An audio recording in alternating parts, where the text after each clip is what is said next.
देश तक न्यूज, सच्ची खबर, पक्की खबर। 50 रुपये भी नहीं है फ्रॉड। फ्रॉड किसको कहते हैं? जो अमाउंट इलीगल हो, जो अमाउंट अनट्रेसेबल हो, जो अमाउंट का मैं हिसाब ना दे सके, वो फ्रॉड होता है। ऐसा अमाउंट तो 50 रुपये भी नहीं मिल सका। और मैं इससे ज्यादा आपको कुछ बताना नहीं चाहती कि और सारे कोर्टों को ये बात पता है, जो बेसिक सेशन कोर्ट से लेकर हाई कोर्ट से लेकर सुप्रीम कोर्ट में भी हमने रिट पिटीशन में सारी चीजें जो है दाखिल किया है कि हमारे पीछे कौन है। और हम गलत किसी पर इल्जाम लगाना नहीं चाहते। लीगल तरीके से जो हमारे सामने आकर हमको डैमेज करे ही, और हमने कोर्ट को उनको लीगल तरीके से सबमिट किया है। मैम, जब आपने कर्नाटक के बल्लारी कोर्ट से बाहर मैम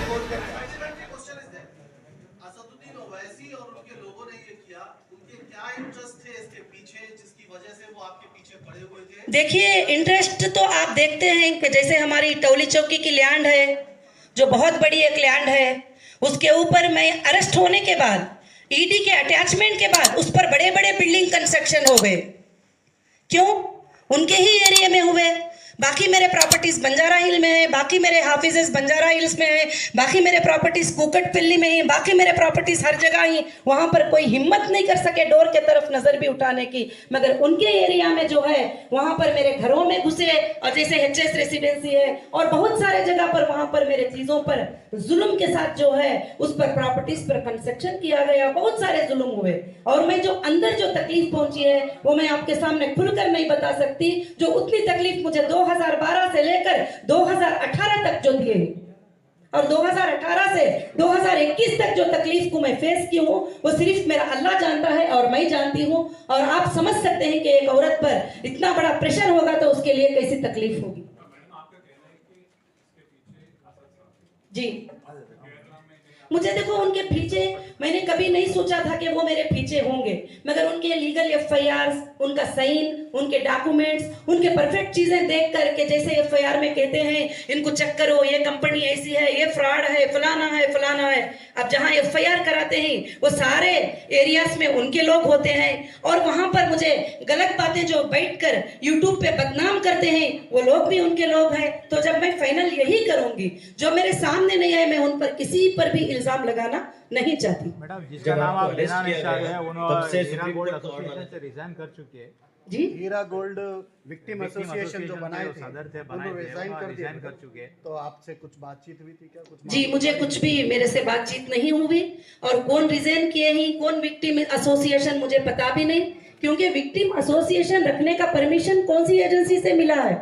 जब एजेंसीज लोगों को बुला रहे हैं, गवर्नमेंट के ऑफिसर्स लोगों को बुला रहे हैं, तो विक्टिम एसोसिएशन आप किसी के भी नाम का लेकर लोगों को यूज करके खोले तो आज कोर्ट में फैसला होगा उस बात का, इंसाफ होगी कोर्ट में उस बात की कि गलत तरीके से जो लोग विक्टिम एसोसिएशन बनाकर लोगों को पैनिक क्रिएट करके लोगों को गलत मैसेज देके जो किए हैं, वो सारा डेटा हमारे पास है। कोर्ट में क्लियर होगा ये मैटर। जब आपको अरेस्ट किया गया तब से सुप्रीम कोर्ट का ऑर्डर आने तक आपके और आपके लोगों ने पॉजिटिव और नेगेटिव दोनों चीजें मीडिया में फैला रहे थे। जी, जब सुप्रीम कोर्ट का फैसला आ चुका था तो हमने कहा, किधर भी नहीं देखा मीडिया में आपका ये जो भी सुप्रीम कोर्ट का ऑर्डर आया था, ये कवरेज ज्यादा नहीं मिला। हम लोग इसको क्या समझे मैम? मैं तो उसके बारे में कुछ नहीं समझती, क्योंकि वो मीडिया की मर्जी होती है, जब चाहे जो चाहे वो छापे। और सुप्रीम कोर्ट का जब पॉजिटिव रिजल्ट आया, हाई कोर्ट का रिजल्ट भी आया, वो भी मैंने कहीं भी नहीं देखा। और इंशाल्लाह मैं उम्मीद करती हूँ कि आगे जाकर ये सब अच्छे रिजल्ट हम देखेंगे। और दूसरी बात, जो गिन चुनकर जो 29 लोग थे जो एफआईआर किए हुए थे टोटल कंट्री के अंदर, और इल्जाम लगाया जा रहा था 1,72,000 इन्वेस्टर, 5,600 करोड़, ये कहां से फिगर लिया? मेरे इनकम टैक्स की आईटी रिटर्न फाइल से 2-3 इयर्स का फिगर लेकर उन्होंने स्कैम बना दिया। जो इनकम टैक्स में लीगल सबमिट किया हुआ है मैंने टोटल चीजें, उसको फिगर को जो है स्कैम बताकर हर पेपर में, मैं हर अखबार में ये बात देख रही थी। मैं चाहती हूँ कि फैक्ट को एक बार चेक करें, सच्चाई को एक बार चेक करें, क्योंकि ये ऐसा नहीं था जो बता रहे थे, और फैक्ट को हाइड करना चाहते थे, सच्चाई को छुपाना चाहते थे। मगर ऊपर वाले का एहसान हुआ कि मुझे वापस मौका दिया कि मैं सच्चाई को आपके सामने बयान करूं। आप जब आप प्रेस कॉन्फ्रेंस स्टार्ट करी, आपने कहा था कि एक्सटॉर्शन और ब्लैकमेल कर रहे थे, हम पैसे नहीं दिए तो हम जी, लोगों को तकलीफ दे।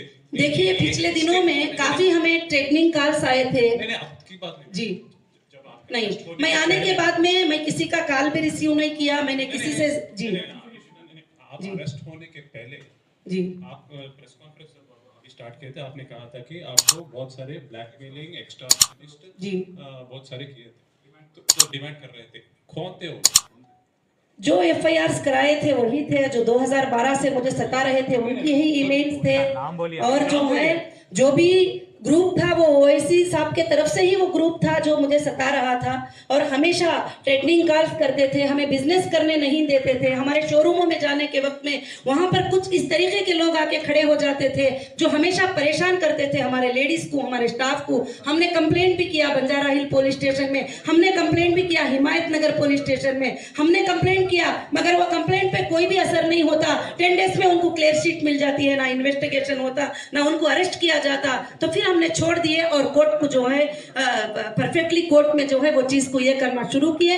और जो जो हमें आए हैं वो ऑडियो के साथ और हम लोग प्रूफ के साथ, कॉलिंग रिकॉर्डिंग के साथ हमने कोर्ट्स में सबमिट किया है। कितना पैसे पूछे थे मैडम, कितना पैसे पूछे थे?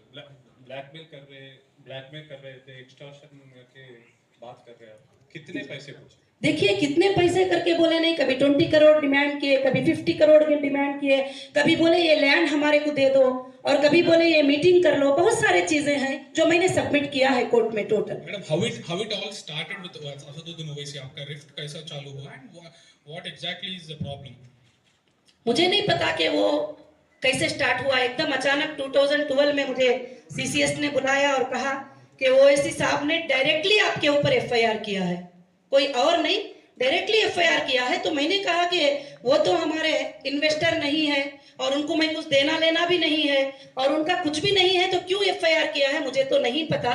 उसके बाद उन्होंने एक इन्वेस्टिगेशन किया और करने के बाद क्लियर शीट जो है उन्होंने कोर्ट को सबमिट किया सीसीएस ने। मैंने बोला कर लो इन्वेस्टिगेशन, मुझे कुछ भी बात नहीं है। तो उस वक्त में मुझे एंटीसिपेटरी बेल लेना पड़ा और मैंने एंटीसिपेटरी बेल सेशन कोर्ट से ली, और जब से जो है आज तक भी ये मसला कहीं ना कहीं उठता आता है।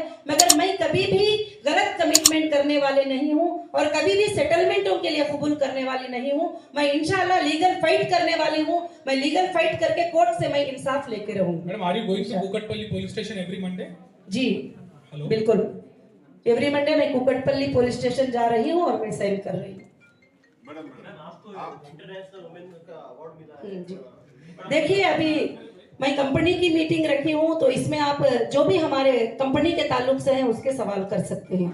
मैडम, जो ग्रुप है अभी मैंने क्लियर कर दिया है मैटर भी, आपके ज्यादा क्वेश्चन करने से, मगर जो है आप उसमें पूछ सकते हैं सवाल। कौन होगा ग्रुप में, वो किसी का आप पर्टिकुलर नाम बोलेंगे कि 20 करोड़ किसने? जी देखिए, मैं नाम वगैरह सब पर्टिकुलर नहीं बात कर सकती हूँ। अभी जो है आप कोर्ट में उसका एक प्रिंट आउट लेंगे तो मैं कोर्ट में सारे चीजें सबमिट की हूँ। Excuse me, ma'am. Ji Just now you said that you are going to Kukatpalli, but Supreme Court has given unconditional bail. जी बिल्कुल, जो है उसके पहले जो है मैं वीकली जो जाकर साइन कर रही थी उस पर मैं बात किया, जो कंडीशन सुप्रीम कोर्ट ने मुझे दिया था इससे पहले वाले ऑर्डर में।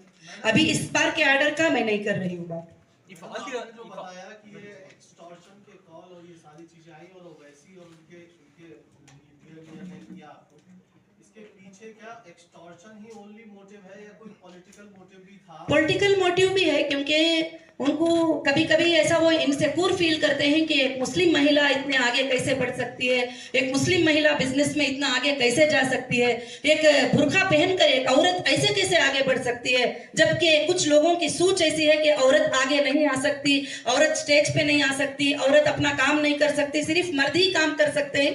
तो ऐसे लोगों को तकलीफ हुई। मगर आज भी देश में मेरे काफी भाइयां मेरे साथ हैं जो एक बहन की इज्जत करने वाले, एक माँ की इज्जत करने वाले, एक बेटी की इज्जत करने वाले, उन भाइयों के सपोर्ट से, उन बहनों के सपोर्ट से मैं काफी आगे अल्हम्दुलिल्लाह बढ़ सकती हूँ।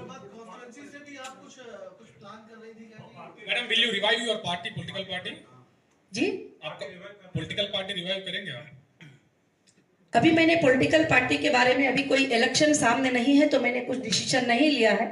जब इलेक्शन आएगा मैं डिसीजन लूंगी। मैम, क्या ये हैदराबाद कॉन्स्टिट्यूंसी से, जो हैदराबाद लोकसभा सीट्स है, उसमें आप कुछ प्रयास कर रही थी क्या इस तरह से? जी जी, लड़ रहा है इस वजह और से? मैं इलेक्शन कमीशन से जो है टोटल लोकसभा सीट के लिए, असेंबली सीट के लिए अप्रूवल ले चुकी थी तेलंगाना के लिए। और आप चेक करते हैं तो 10th को मेरा एक प्रेस कॉन्फ्रेंस हुआ था 10 अक्टूबर को, जिसमें मैंने अनाउंस किया था कि मैं जो भी तेलंगाना के 119 या 25 सीट्स है उसमें मैं मोर देन 100 सीट्स पे कंटेस्ट करूंगी और मैं 10th को अनाउंस करती हूं और 14th को अरेस्ट होती हूं। Subscribe to देश तक news channel and press the bell icon to get latest updates of our new videos. देश तक न्यूज़, सच्ची खबर